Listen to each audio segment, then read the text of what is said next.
Radhe Radhe friends. ओम गम गणपते नमः। ओम नमो भगवते वासुदेवाय। श्री राधे राधे। इस नई वीडियो में आप सभी भक्तजनों का स्वागत है। गीता के उपदेश जीवन आसान बना देंगी। गीता में लिखी ये 8 बातें, हर कदम पर मिलेगी कामयाबी। गीता कर्म करने और जीवन में आगे बढ़ते रहने की प्रेरणा देती है। गीता के बातों का अनुसरण करने से जीवन बदल जाता है और व्यक्ति को हर काम में सफलता मिलती है।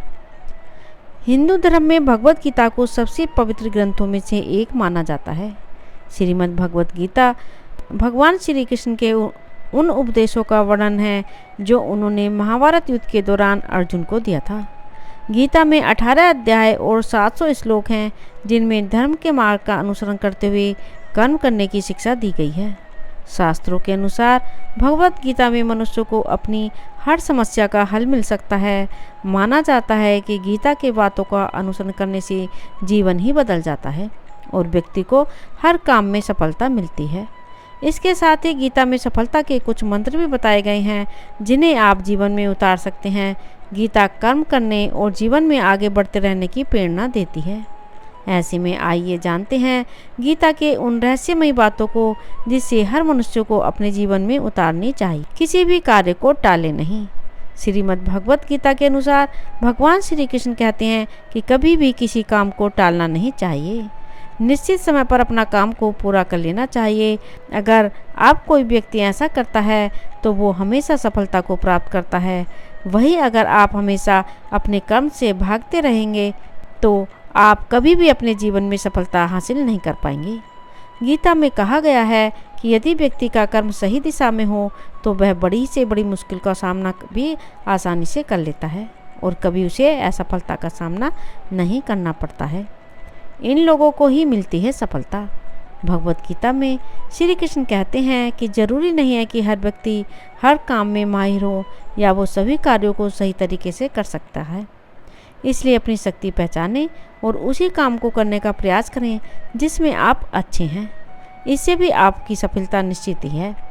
कभी कभी हम लोग सोचते हैं कि मैं बनना ये चाहता था और बन ये गया, लेकिन भगवान श्री कृष्ण कहते हैं कि आप वही जीवन में कर पाते हैं जिसके लिए आपका जन्म हुआ है इस धरती पर। खुद पर नियंत्रण है बेहद जरूरी। डर लगने में कोई बुराई नहीं है, लेकिन उस डर को कभी भी खुद पर हावी न होने दें। खुद पर काबू रखकर ही सफलता को पाना संभव है। व्यक्ति का मस्तिष्क तभी तक उसका मित्र है जब तक वह उसके नियंत्रण में है। जब आपका मस्तिष्क आपके नियंत्रण से बाहर हो जाता है तो वही उसका सबसे बड़ा शत्रु भी बन जाता है। इसलिए जब तक आप सही हैं और जीवन में कोई गलती नहीं करते तो आप किसी से बिल्कुल भी ना डरें। स्वयं का आकलन भगवान गीता के अनुसार किसी भी व्यक्ति को खुद से बेहतर कोई नहीं जान सकता।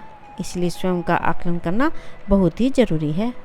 हम लोगों को हमेशा लगता है कि वो काम नहीं कर सकते जो कोई दूसरा करता है। गीता के अनुसार जो भी व्यक्ति अपने गुणों और कमियों को जान लेता है वे अपने व्यक्तित्व का निर्माण करके हर काम में सफलता प्राप्त कर सकता है। अपने मन पर नियंत्रण रखें। श्री कृष्ण कहते हैं कि कई बार हमारा मन ही हमारे दुखों का कारण बन जाता है। गीता के अनुसार जिस व्यक्ति ने अपने मन पर काबू पा लिया, उसे नियंत्रण करने की कला सीख लिया है, तो वह मन में पैदा होने वाली बेकार की चिंताओं और इच्छाओं से भी दूर रहता है। इसके साथ ही वह व्यक्ति अपने लक्ष्य को भी आसानी से प्राप्त कर लेता है। अपने क्रोध पर काबू रखें। कहा जाता है मनुष्य का पतन का मुख्य कारण क्रोध ही होता है। क्रोध में कोई भी व्यक्ति खुद पर नियंत्रण खो देता है और आवेश में आकर गलत कार्य भी कर देता है। कभी कभी गुस्से में व्यक्ति खुद को अहित भी कर बैठता है। इसलिए क्रोध को खुद पर हावी नहीं होने देना चाहिए। गीता में श्री कृष्ण ने बताया है यदि गुस्सा आए तो स्वयं को शांत रखने का प्रयास करें। फल की इच्छा छोड़ देना चाहिए। गीता में श्री कृष्ण के उपदेश के अनुसार मनुष्य को फल की इच्छा छोड़कर कर्म पर ध्यान देना चाहिए, क्योंकि मनुष्य जैसा कर्म करता है उसे फल भी उसी के अनुरूप मिलता है। इसलिए कर्मयोगी को कभी भी फल की चिंता नहीं करनी चाहिए। स्पष्ट नजरिया रखें। गीता के अनुसार व्यक्ति को संदेह या संशय की स्थिति में नहीं रहना चाहिए। जो लोग संशय की स्थिति में रहते हैं उनका भला नहीं हो सकता। जीवन में स्पष्ट नजरिया होना चाहिए। किसी भी मनुष्य का लक्ष्य एकदम सीधा होना चाहिए, यानी कहें तो वो अपने लक्ष्य से भटकना नहीं चाहिए। राधे राधे। ओम नमो भगवते वासुदेवाय। श्री राधे राधे। यदि आपने इस चैनल को अभी तक सब्सक्राइब नहीं किया है तो प्लीज़ सब्सक्राइब करें, लाइक करें, प्लीज़ ज़्यादा से ज़्यादा शेयर करें, कमेंट करें। श्री राधे राधे। धन्यवाद।